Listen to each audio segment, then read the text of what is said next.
బంగాళాఖాతంలో అల్పపీడనం కొనసాగుతోంది. ఇది పశ్చిమ వాయువ్య దిశగా కదులుతూ మరింతగా బలపడే అవకాశం ఉందని దీని ప్రభావంతో డిసెంబర్ 15 వరకు కొన్ని చోట్ల తేలికపాటి నుంచి మోస్తారు వర్షాలు కురుస్తాయని అధికారులు తెలిపారు.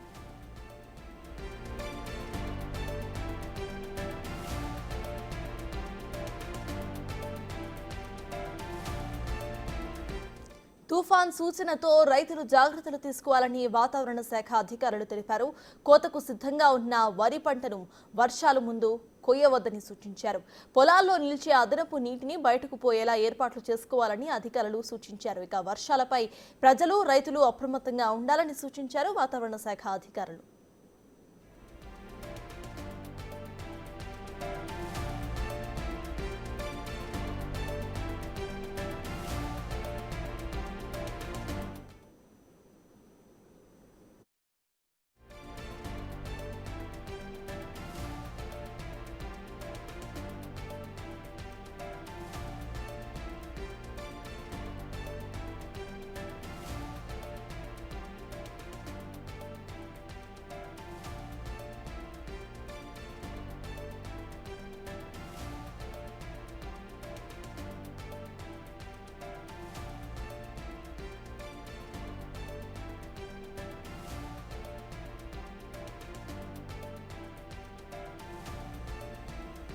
నైరుతి బంగాళాఖాతంలో అల్పపీడనం కొనసాగుతోంది. ఇది పశ్చిమ మరియు వాయువ్య దిశగా కదులుతూ మరింతగా బలపడే అవకాశం ఉందని వాతావరణ శాఖ పేర్కొంది. నేడు శ్రీలంక, తమిళనాడు తీరాలకు చేరే అవకాశం ఉందని అంచనా వేస్తున్నారు అధికారులు.